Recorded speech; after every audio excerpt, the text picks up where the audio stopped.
On September 16, 2010, Jim Wright, the former U.S. representative from our district, who would later become the Speaker of the House, sat with JFK tribute co-chair Shirley Gandy in downtown's Hilton Hotel to talk about President Kennedy and November 22, 1963. Speaker Wright was instrumental in arranging the plans for the President's Fort Worth visit, and we were honored to record his first-hand account of that day and the events surrounding the visit. Despite speech challenges brought about by his cancer surgery, Speaker Wright brought to life the roller coaster of emotions of that day and what that visit meant to Fort Worth.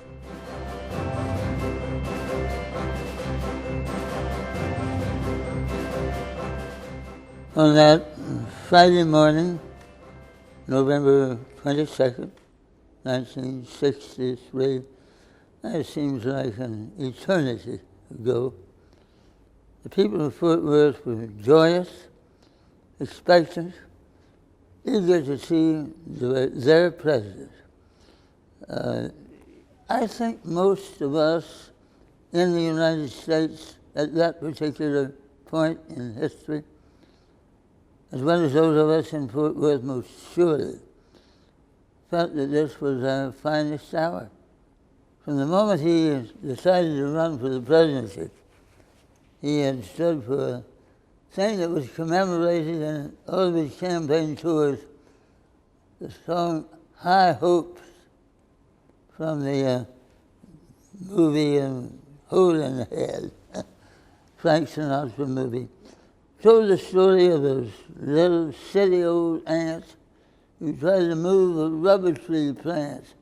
And everyone knows an ant can't move a rubber tree plant, but he had high hopes, he had high hopes, he had high apple pie in the sky hopes. And that was the spirit. And that spirit set in and infected the whole country.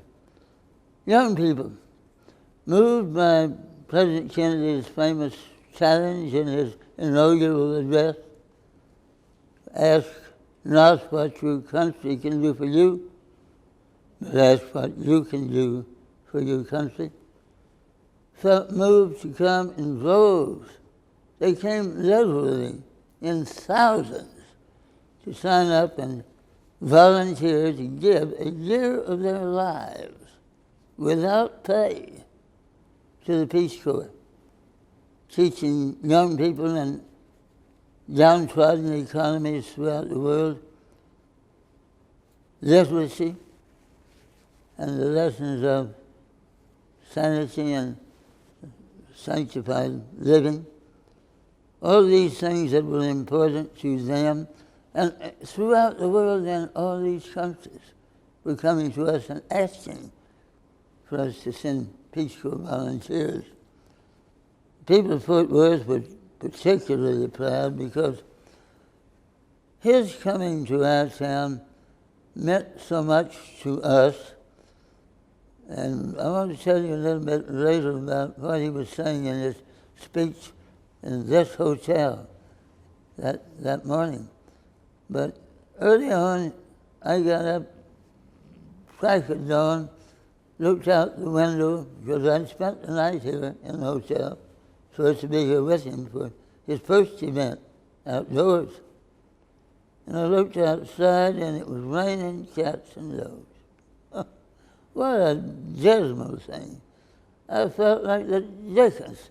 I had been the one who had insisted that we have the outdoor affair. I had prevailed upon the president. He was willing to do it.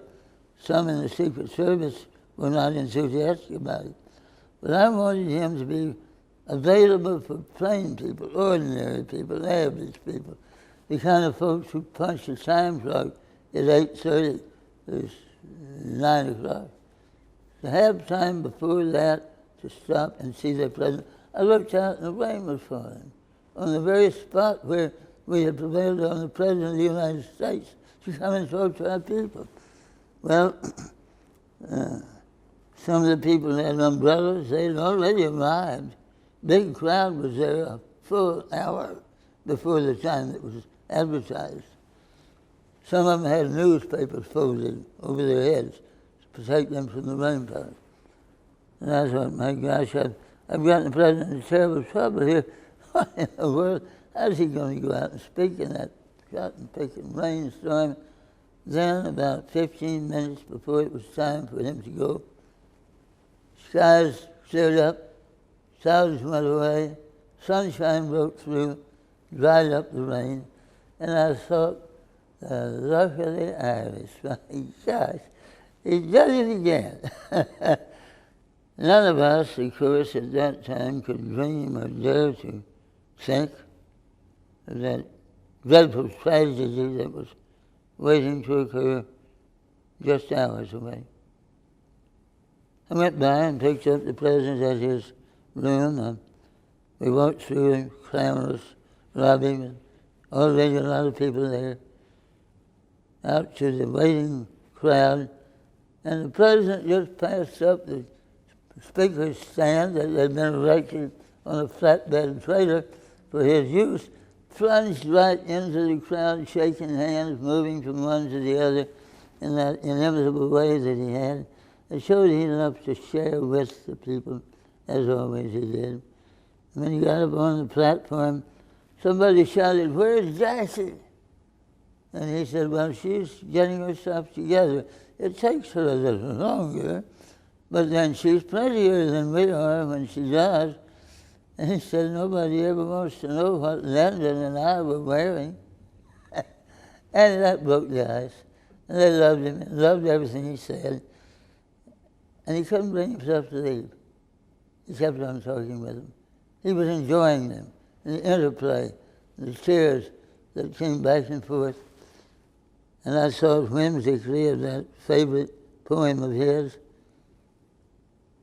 "I have promises to keep, miles to go before I sleep, miles to go before I sleep."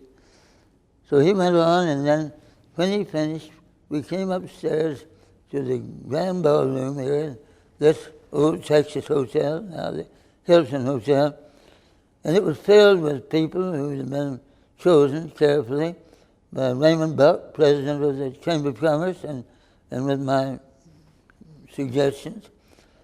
Prominent people politically, prominent people civically, mostly business leaders, labor leaders, people of various religious denominations and of various racial backgrounds, but a great select crowd. He had made such a hit outdoors with the average folks that I had no concern or worries. He had made a real study of the history of Fort Worth. And he spent most of that speech thanking the people of this community for all the good things that they had done throughout history. And one of the things that we all had on our mind was something that he had made possible for us. We had been chosen, I say we, the General Dynamics plant, which had built the B-36s and the B-24s before that, and the B-58s.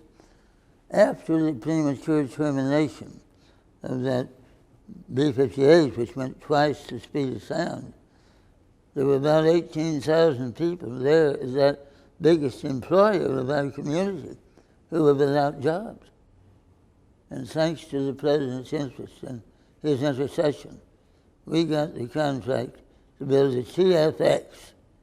Yeah, what a great thing that was, and everybody was so conscious of it at the time because it meant everything to Fort Worth's economy.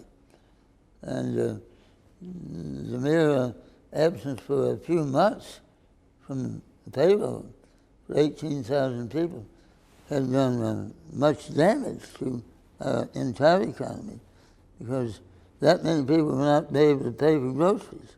They would pay rent. They would buy clothes.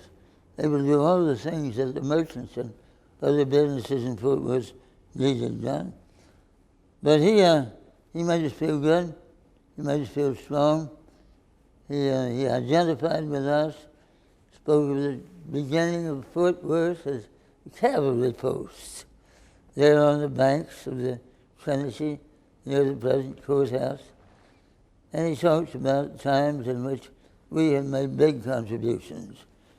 The thing I really think we in Fort Worth should be so proud of ourselves for doing is remembering that fateful day where the President of the United States made his last speech on earth right here in our town, right here in the center of Fort Worth, in this Hilton Hotel, Virginia, Texas, before a sellout crowd, enthusiastic crowd.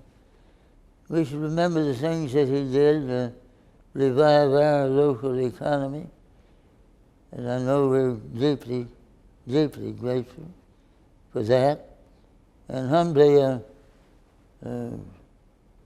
supportive of his memory. And so I know that what we're going to be doing in installing this memorial display will be something that Fort Worth will remember, and for which Fort Worth will be remembered for many, many years to come.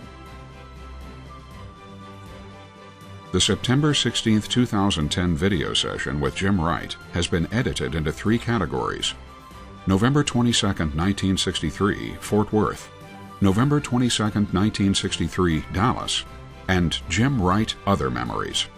For more information on the JFK Tribute in Fort Worth, visit www.jfktribute.com.